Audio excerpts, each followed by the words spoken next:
Thank you so much for having me, Jubin. My name is Dr. Shawna Pandya. I'm a physician, scientist, astronaut candidate, public speaker, martial artist, skydiver, aquanaut, and pilot in training from Canada. So as you can imagine, every single day is a little bit different. Medicine takes up the most of my time. I am a physician in general practice. I do ER as well. I do women's health, low risk obstetrics, as well as research in space medicine. And then from the scientist astronaut candidate side, I am a part of an organization called Project Awesome, which stands for Polar Suborbital Science of the Upper Mesosphere. So we do really cool things regarding science of noctilucent clouds, which are clouds in the upper mesosphere. We test spacesuits in zero gravity and off-nominal spacecraft landing scenarios. I teach a course called Operational Space Medicine, and I direct the space medicine group for Project Awesome. So lots of different things. Every single day is a little bit different, but it's a lot of fun. Several ways that you can define what it means to be successful, and I think passion and curiosity are two big factors into this. If you're not always seeking to ask what's the next step, where do I go from here, how do you expand your passion? How do you feel your passion? And I think curiosity is instrumental to that. If you're not asking, why does this do that? What comes next? How do I make it better? Then you're stunting your growth ultimately. And so without, you can certainly have passion, but you can't grow that passion without curiosity.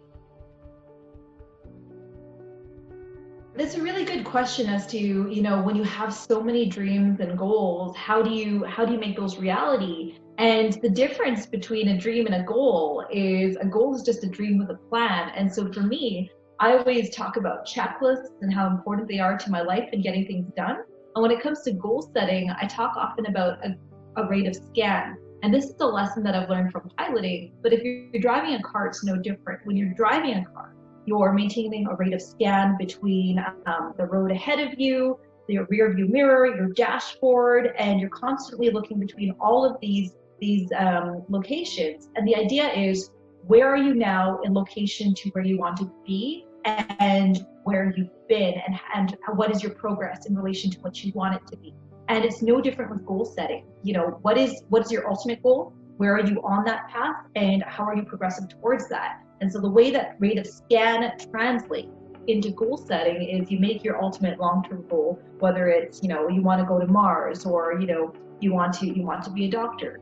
And then what are the immediate term, short term, intermediate term, and long-term goals that you're going to set on your way to achieving that ultimate goal? And then what is your progress compared to today versus the long term? So you're constantly maintaining that rate of scan between all your goals.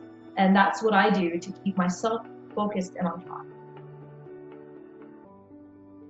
Absolutely. And so when you're dealing with operational environments, high risk, high reward, when you're dealing with life and death, and that can be medicine, that can be space, that can be aviation, there's several key lessons. So you want to identify the risk. You want to be able to know what the probability of that risk is for happening. And then how do you mitigate that risk? And so NASA, for example, has a risk matrix they use when identifying risks that might come up on human spaceflight. And they look at the probability of a risk occurring versus the threat to the mission or the threat to life if that happens. And then if it's unacceptably high, then they look at what needs to be mitigated to make that come down. So that's one of them. Mental rehearsal is the other.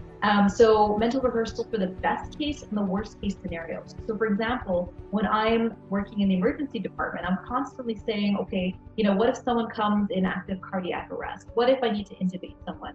What if someone comes in active labor? How am I going to deal with all those situations? And for piloting, it's no different. You're constantly saying, what if I have an engine failure? Is there a field around here in which I can land? So playing that what if game, knowing your training inside out, and then also knowing your operational environment and the risks that may come up.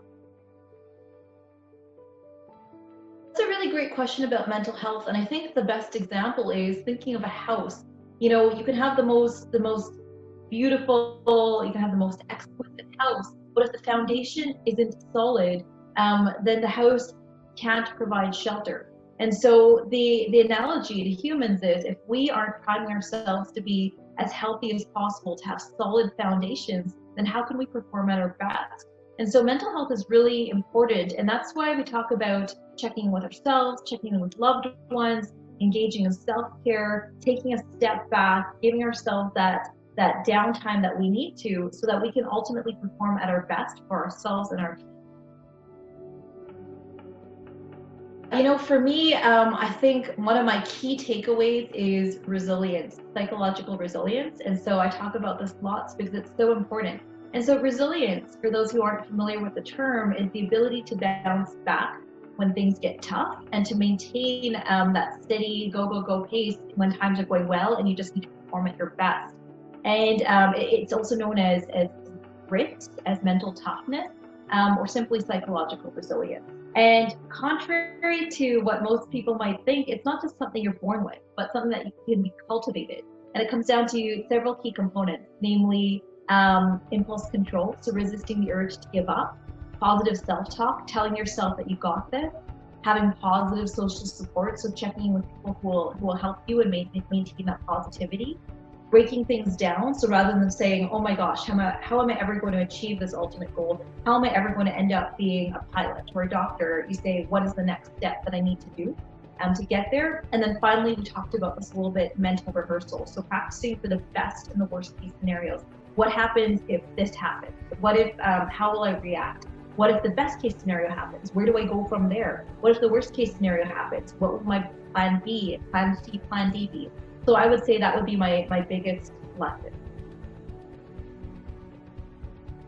That's a very good question. And so it's you may initially not think that lessons from the world of medicine and astronautics and space have much to do with the pandemic at first, but actually I'm currently directing and running an entire Possum webinar series called The Astronaut Mentality, and showing how these lessons learned from the astronautics world translate to life during a pandemic. And whether that's dealing with life in isolation and confinement and talking about how we can build our crew within our house, cultivate mental resilience, identify risks, maintain that operational mindset, plan for the best and worst case scenarios, plan for emergencies, have emergency preparedness.